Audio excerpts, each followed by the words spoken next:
Hi guys! So, konting life update lang. So, today is 5 p.m. na and we are going to cook dinner. So, medyo na late na tayo guys mag-prepare kasi nga naayos ko pa yung aming hot water system kasi connected yung aming hot water system at saka yung aming cooking sa gas.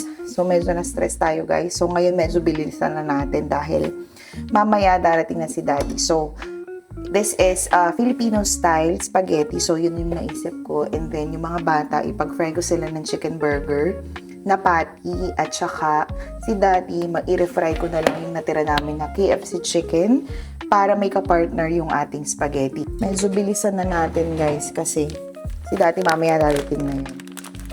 So, ayun. This is my style of spaghetti.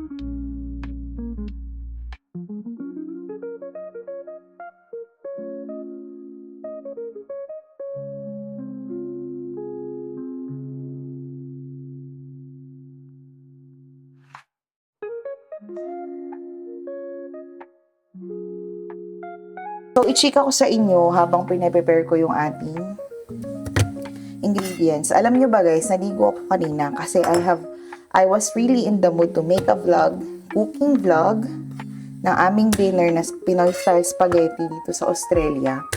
Gamit ang mga ingredients na mabibili lang natin sa Woolies. So, sobrang taas ng energy ko sa pag-iisip ng intro, like that.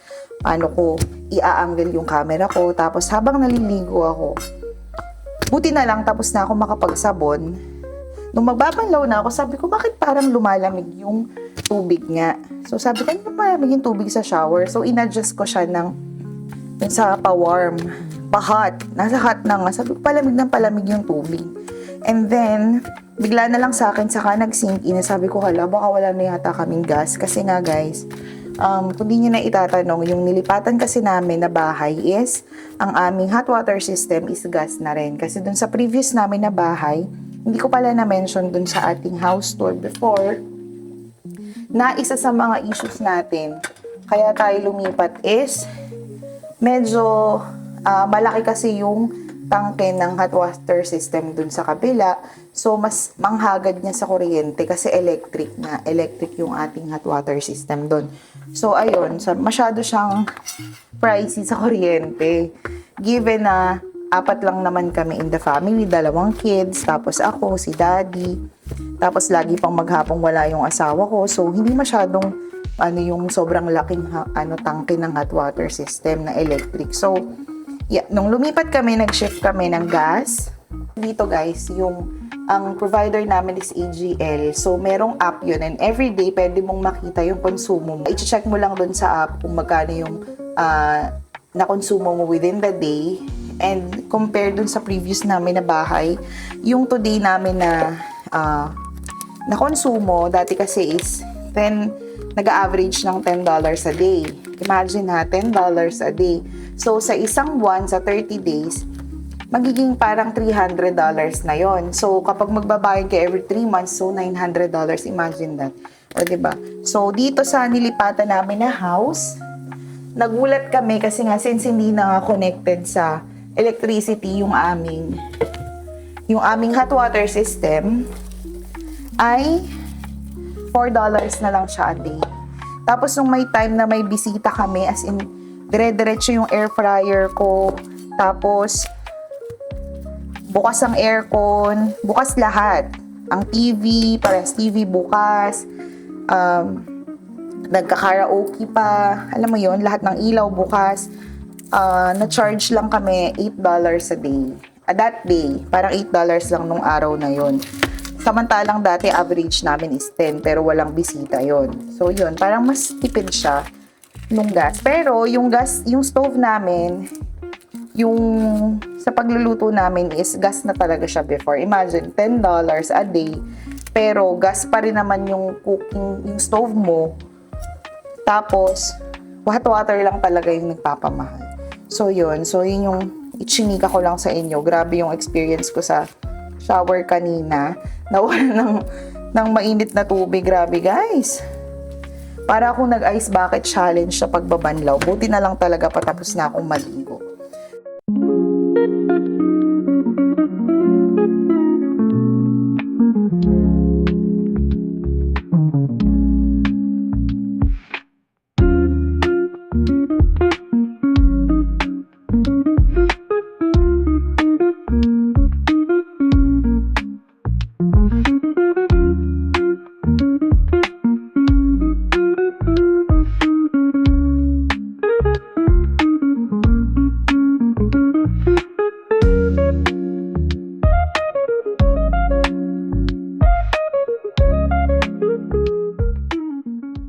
guys, natapos na ako magluto. Ito na yung ating spaghetti. So, yan guys. Hindi ko minix yung pasta kasi sobra yung yung sauce natin. So, yung chicken natin is yung tira lang natin na KFC. Tapos, nagprito lang din ako ng chicken burger para dun sa mga bata. And, ayan, paghain na tayo. Nandito na si Daddy. Kakain na. Yun lang, guys. So, actually, guys, meron tayong chicken na raw na dapat piprituhin ko. Kaya lang, hindi ko siya prinito kasi hindi ako marunong mag-guide ng chicken. So, ayan. Ito yung ating chicken. So, ipapakat ko pa siya kay Daddy mamaya para bukas tayo makapag-fried chicken. Yan lang.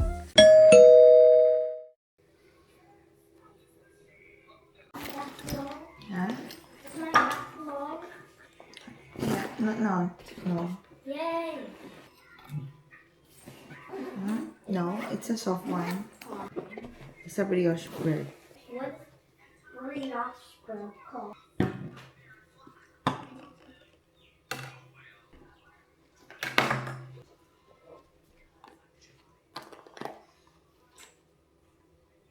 No, please! No! Alex, no fighting. Two bowls, like this and this. Yes. Okay. Sit properly.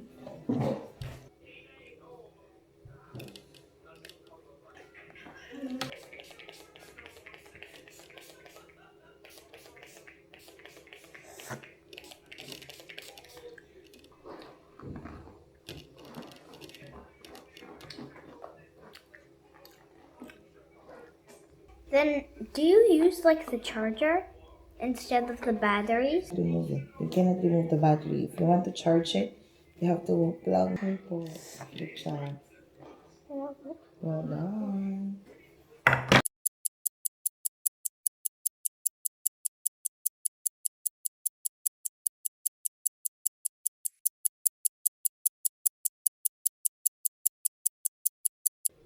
But you know, Kali, sometimes you have to try other things. Okay? Because you draw a line, and then when somebody does like 72 plus.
Hi guys! So, nahatid na natin si Kali sa school. And we are walking home, kami ni Alex.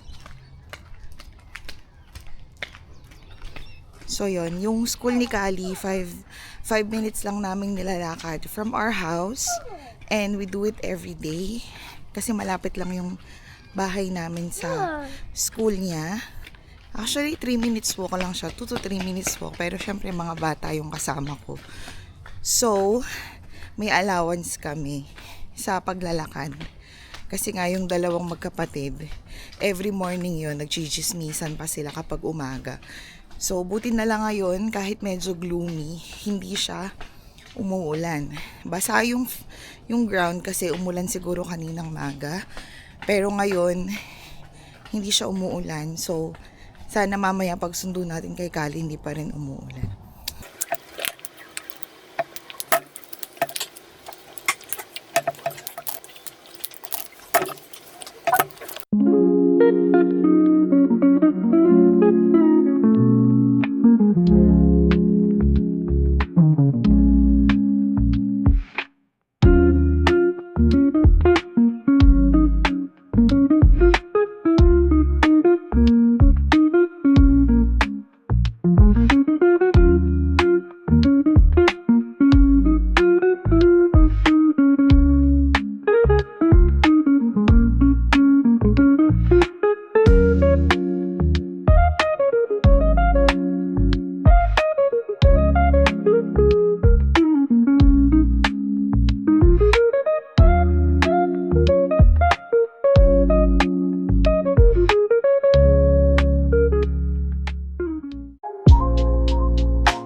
So, hi guys. Nakauwi na kami sa bahay and good thing.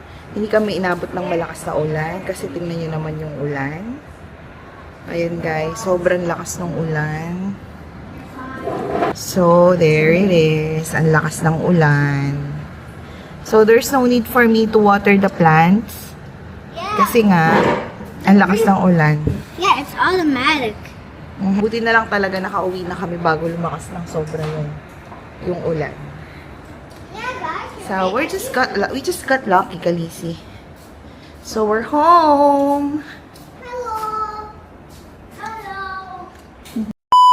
Gusto kong ipakita sa inyo yung sinasabi ko na ikina-stress ko dun sa aming gas.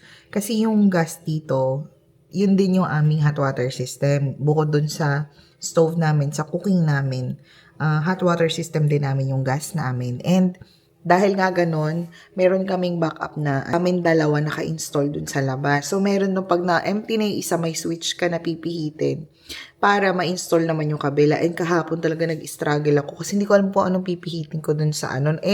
Syempre natatakot ako na baka may mapihit ako at makasira pa ako. Mamaya mag-cause pa ako ng sunog kasi wala naman nakalagay na instruction kung paano gawin. So, ayun, instinct na lang talaga. And ang ginagawa ko is trial and error. Pag switch ba na pa-left, pa-right, paano ko, kung mabubuhay ba agad yung yung gas, yung sa stove. So, yun na lang yung ginagawa kong parang trial and error. And yun pala guys, yung maganda kapag yung hot water system nyo is gas, yung recovery niya mabilis. Kasi yung nag-brown out kami dun sa dati naming bahay kasi electric nga yung hot water system dun. Parang buong araw brown out and then the next day pa kami nagkaroon ng hot water system. Parang hindi pa agad pala. Parang the next day, kinabukasan nung nagkakuryente na, the next day, wala pa rin kaming hot water. Parang naghintay pa kami ng buong araw pa yata nga. Yun, gabi pa kami nagkaroon ng hot water.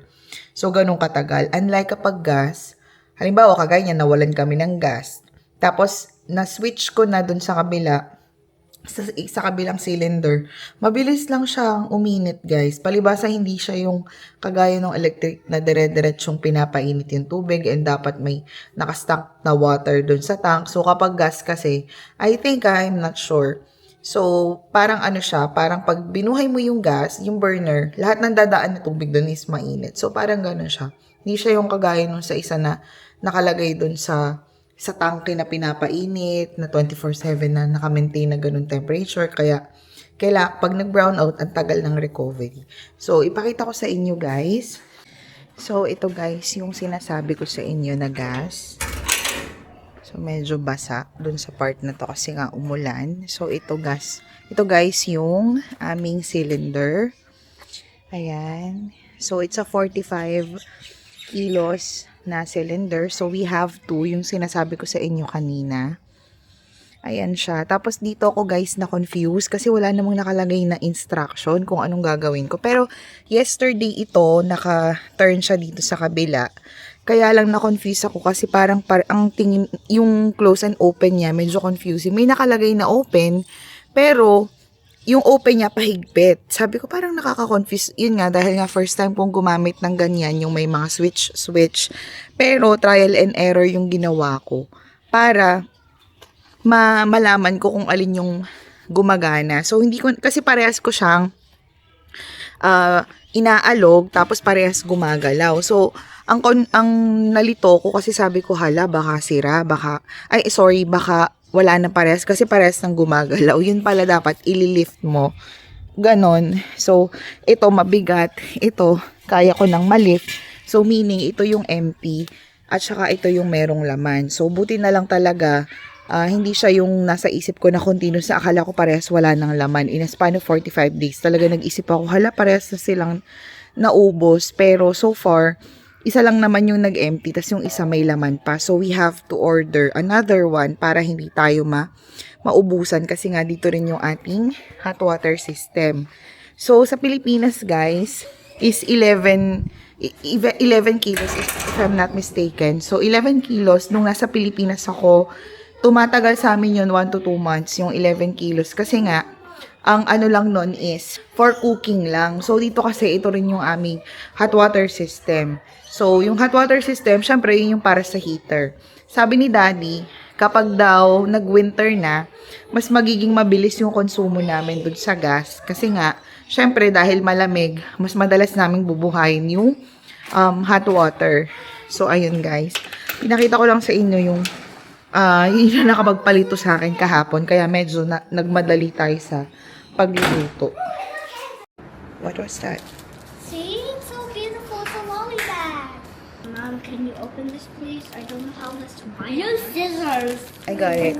Yeah, you know the You have to twist it like this. It was easy, Ali. Yay! I have a new keychain now, which is a flame thing. Look at Whoa, let's pour them out. Whoa. Ooh, another sour canes. Is this your candy burger?